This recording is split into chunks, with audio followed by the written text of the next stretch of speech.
सादर जय श्री कृष्ण मित्रों, आप सभी का बहुत बहुत स्वागत है आपके अपने ही चैनल एस्ट्रो गुरुजी में। मित्रों, यदि आपने अभी तक हमारे चैनल को सब्सक्राइब यदि नहीं किया हो तो अभी सब्सक्राइब कर लें और बेल आइकन को अवश्य दबाएं, जिससे हमारे अगले आने वाले नए वीडियो की नोटिफिकेशन सबसे पहले आपके पास पहुंचे।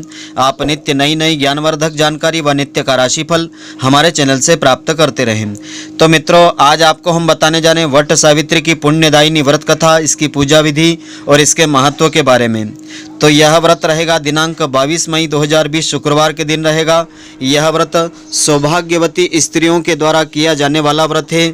तो जो भी स्त्री इस व्रत को श्रद्धापूर्वक रखती है उसे अखंड सौभाग्य की प्राप्ति होती है, घर में सुख समृद्धि का स्थायी वास रहता है और धन धान्य की घर में कमी नहीं होती है। तो वट सावित्री व्रत का हमारे हिंदू धर्म में खास महत्व है। यह व्रत प्रतिवर्ष ज्येष्ठ मास अमावस्या तिथि को होता है। इस वर्ष में यह व्रत रहेगा दिनांक 22 मई 2020 शुक्रवार अमावस्या तिथि के दिन। तो धर्म ग्रंथों के अनुसार यह सौभाग्यवती स्त्रियों का प्रमुख पर्व होता है। इस व्रत का पूजन ज्येष्ठ मास अमावस्या तिथि को होता है। इस पर्व पर महिलाएं वट यानी बरगद के वृक्ष का पूजन करती है। यह व्रत स्त्रियां अखंड सौभाग्यवती रहने की मंगल कामना के साथ किया जाता है। तो इस दिन सत्यवान सावित्री की यमराज के साथ पूजा करने का विधान होता है। मान्यता है कि इसी दिन सावित्री ने अपने पति सत्यवान के प्राण यमराज से वापस ले आई थी। इसीलिए वट सावित्री व्रत रखने वाले दिन सावित्री और सत्यवान की कथा सुनने का विधान होता है। इनकी कथा सुनने से इस व्रत का फल मिलता है। वहीं सौभाग्यवती महिलाएं यह व्रत रख करके अपने पति की लंबी उम्र की कामना भी करें। और मान्यता के अनुसार इस दिन उपवास और पूजा करने वाली महिलाओं के पति पर आए संकट इससे टल जाते हैं, उनकी लंबी आयु होती है। सिर्फ इतना ही नहीं, आपकी शादीशुदा जिंदगी में भी किसी भी प्रकार की कोई परेशानी चल रही होती है तो इस व्रत को करने से आपकी परेशानी दूर हो जाती है। तो इस दिन कुछ खास बातों का आपको ध्यान रखना चाहिए। इस दिन मुख्य रूप से महिलाओं के द्वारा बरगद के पेड़ की पूजा की जाती है, लेकिन वर्तमान समय में चल रही इस महामारी संक्रमण को देखते हुए ऐसा माना जाता है लॉकडाउन के चलते वट वृक्ष तक महिलाओं को एक साथ जाना मुमकिन नहीं होगा। तो ऐसे में आपको विशेष उपाय करना चाहिए कि 22 मई के दिन यानी शुक्रवार के दिन महिलाएं अपने घर में ही बरगद के पेड़ की एक टहनी ला करके उसकी श्रद्धापूर्वक पूजा कर सकती है। इस दिन का मुहूर्त इस प्रकार से रहेगा। वट सावित्री व्रत दिनांक 22 मई 2020 शुक्रवार के दिन है। अमावस्या तिथि 21 मई 2020 को रात्रि 9:40 से आरंभ होकर के तो 22 मई 2020 को रात्रि 11:10 तक रहेगी। तो वट सावित्री व्रत पूजन इस विधि से आपको करना चाहिए। वट सावित्री व्रत के दिन सभी कामों से निवृत्त होकर के अपने आप को गंगा जल से पवित्र आपको कर लेना चाहिए या अपने नहाने के जल में आपको गंगा जल मिश्रित करके उससे स्नान करना चाहिए। इसके बाद 16 श्रृंगार करके महिलाएं टोकरी में 7 प्रकार का धान्य भर करके ब्रह्मा जी की मूर्ति स्थापित करें। ब्रह्मा जी के बाईं ओर सावित्री और दूसरी ओर सत्यवान की मूर्ति आपको स्थापित करना चाहिए। इसके बाद टोकरी को वट वृक्ष के नीचे जाकर के आपको रख देना चाहिए या टहनी यदि आप लाए हैं तो उसके पास आपको रख देना चाहिए। इसके बाद सावित्री व सत्यवान का पूजन करके वट वृक्ष की जड़ में जल आपको अर्पण करना चाहिए। पूजन के समय जल, मोली, रोली, सूत, धूप और चने का इस्तेमाल आपको करना चाहिए। इन सामग्रियों का आपको अर्पण करना चाहिए और सूत के धागे को वट वृक्ष पर लपेट करके 3 बार वृक्ष की या टहने की आपको परिक्रमा करके सावित्री व सत्यवान की कथा को श्रद्धापूर्वक एकाग्र भाव से सुनना चाहिए। पूजन समाप्त होने के बाद वस्त्र, फल आदि का दान आपको करना चाहिए और चने का प्रसाद वितरण करना चाहिए। ऐसी मान्यता है कि वट पूजा कर ही सावित्री ने अपने मृत पति सत्यवान का जीवन दान लेकर के ले आई थी। वह जीवित हो गए थे। इसके बाद से ही यह पर्व मनाने की परंपरा शुरू हो गई थी। तो विशेष विधि इस प्रकार से है कि प्रातःकाल घर की साफ सफाई आपको करना चाहिए। नित्य कर्मों से निवृत्त होकर के स्नान करना चाहिए। वट सावित्री व्रत सभी स्त्रियां 16 श्रृंगार अवश्य करें। इसके बाद पवित्र जल का पूरे घर में आपको छिड़काव भी करना चाहिए। फिर एक टोकरी में 7 प्रकार का धान्य भर करके ब्रह्मा जी की प्रतिमा को स्थापित करना चाहिए। ब्रह्मा के वाम पार्श्व में सावित्री देवी की मूर्ति स्थापित करें। इसी प्रकार दूसरी टोकरी में सत्यवान तथा सावित्री की मूर्ति की स्थापना करें।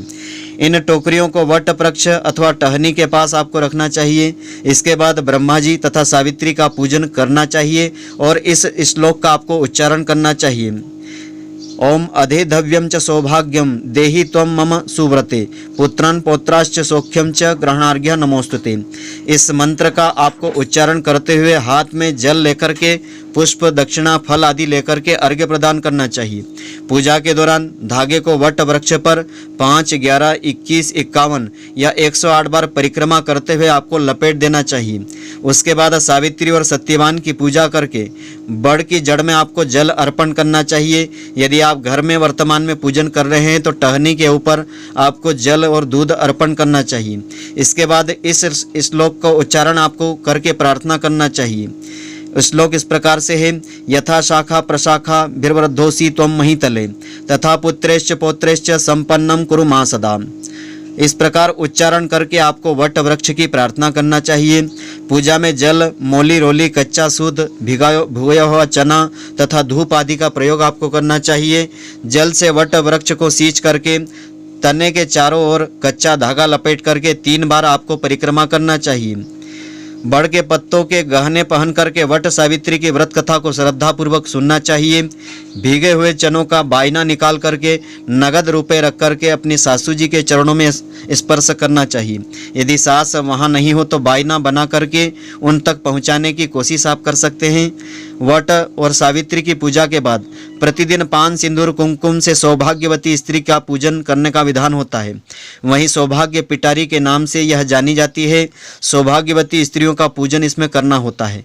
कुछ महिलाएं केवल अमावस्या को एक दिन ही यह व्रत रखती है और पूजा समाप्ति पर ब्राह्मणों को वस्त्र तथा फल आदि वस्तुएं बांस के पात्र में रख करके, टोकरी में आदि में रख करके दान करना चाहिए। और आखिरी में इस मंत्र का संकल्प लेकर के उपवास आपको रखना चाहिए। मम वेधव्यदि सकल दोष परिहारार्थम ब्रह्म सावित्री प्रीत्यर्थम सत्यवान सावित्री प्रीत्यर्थ वट सावित्री व्रतम अहम करिष्ये। इस प्रकार व्रत का संकल्प आपको लेना चाहिए। इस मंत्र का उच्चारण करते हुए इस व्रत में सावित्री सत्यवान की पुण्यदायिनी कथा का श्रवण आपको करना चाहिए, आपको पढ़ना चाहिए अथवा औरों को सुनाना चाहिए। तो इससे अनंत गुना फलों की प्राप्ति होती है। तो इस दिन की व्रत कथा इस प्रकार से है। एकाग्र भाव से इस व्रत कथा को सुनने से अखंड सौभाग्य की प्राप्ति होती है। तो सावित्री भारतीय संस्कृति में महान ऐतिहासिक चरित्र हुई है। सावित्री का जन्म विशिष्ट परिस्थितियों में हुआ था। कहते हैं कि भद्र देश के राजा अश्वपति के यहाँ कोई संतान नहीं थी। उन्होंने संतान की प्राप्ति के लिए अनेक वर्षों तक तपस्या की थी, जिससे प्रसन्न होकर के देवी सावित्री प्रकट होकर के उन्हें पुत्री का वरदान दिया था, जिसी के फलस्वरूप राजा को पुत्री प्राप्त हुई और उस कन्या का नाम भी सावित्री रखा गया था। सावित्री सभी गुणों से संपन्न कन्या थी, जिसके लिए योग्य वर न मिलने के कारण सावित्री के पिता दुखी रहने लगे थे। तो एक बार उन्होंने पुत्री को स्वयं तलाशने के लिए भेजा। इस खोज में सावित्री एक वन में जा पहुंची, जहां उसकी भेंट सत्व देश के राजा द्युमत्सेन से हो जाती है। द्युमत्सेन उसी तपोवन में निवास करते थे, क्योंकि उनका राज्य किसी ने छीन लिया था। सावित्री ने उनके पुत्र सत्यवान को देख करके उन्हें पति के रूप में वर्ण कर लिया था। इधर यह बात जब ऋषिराज नारद को ज्ञात हुई तो वे अश्वपति से जाकर कहने लगे कि आपकी कन्या ने वर खोजने में भारी भूल कर दी है। तो सत्यवान गुणवान तथा धर्मात्मा है, परंतु उसकी आयु ज़्यादा नहीं है, वह अल्प आयु है और 1 वर्ष के बाद ही उसकी मृत्यु हो जाएगी। तो नारद जी के वचन सुनकर के राजा अश्वपति का चेहरा विवर्ण सा हो गया। व्रथा न हो ही देव ऋषि बानी, यानी देव ऋषि की वाणी झूठ नहीं हो सकती है। ऐसा विचार करके उन्होंने अपनी पुत्री को समझाया कि ऐसे अल्पायु व्यक्ति के साथ विवाह करना तुमको उचित नहीं है, इसलिए अन्य कोई वर का वर्ण तुम कर लो, कोई अन्य कोई वर चुन लो। इस पर सावित्री अपने पिता से कहती है कि हे पिताजी, आर्य कन्याएं अपने पति का एक बार ही वरण करती है तथा कन्यादान भी एक ही बार किया जाता है। अब चाहे जो हो, मैं सत्यवान को ही वर के रूप में स्वीकार कर चुकी हूँ। इस बात को सुनकर के दोनों का विधि विधान के साथ पाणी ग्रहण संस्कार, विवाह संस्कार किया गया। सावित्री अपने ससुराल पहुँचते ही सास ससुर की सेवा में लग जाती है। समय बदला। नारद जी का वचन सावित्री को दिन प्रतिदिन अधीर करने लगा था। उसने जब जाना कि पति की मृत्यु का दिन नज़दीक आ गया है, तब 3 दिन पूर्व से ही उपवास रखना उसने आरंभ कर दिया। नारद जी द्वारा कथित निश्चित तिथि पर पितरों का पूजन किया गया। नित्य की भांति उस दिन भी सत्यवान अपने समय पर लकड़ी काटने के लिए चला गया तो सावित्री भी सास ससुर की आज्ञा से अपने पति के साथ जंगल में चलने के लिए तैयार हो गई।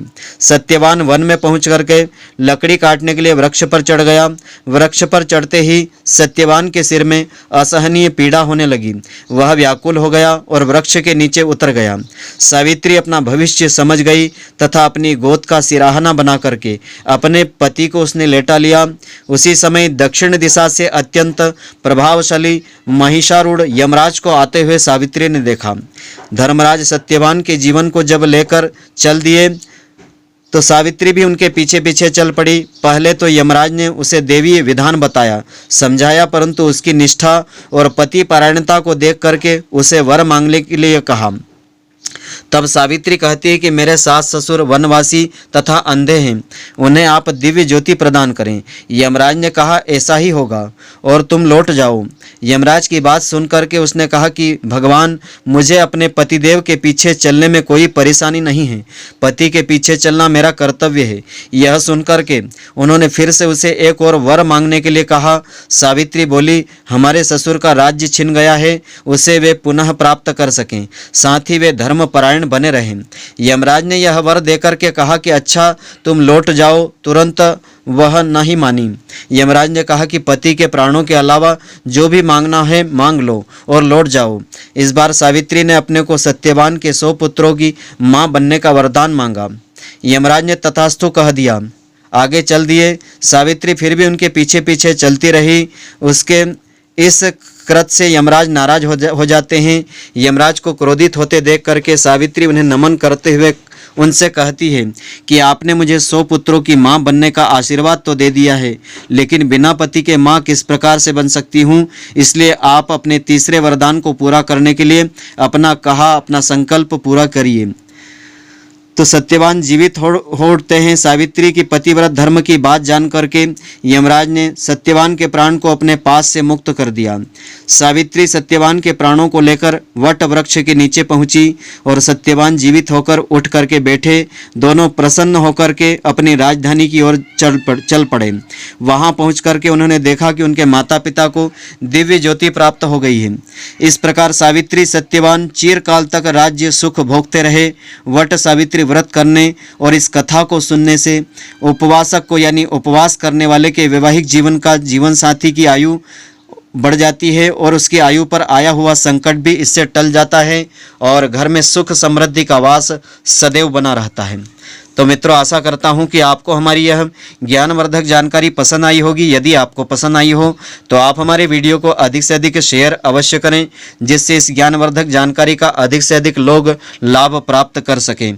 आप हमारे वीडियो को लाइक करना नहीं भूलें। धन्यवाद। जय श्री कृष्ण मित्रों, फिर मिलेंगे।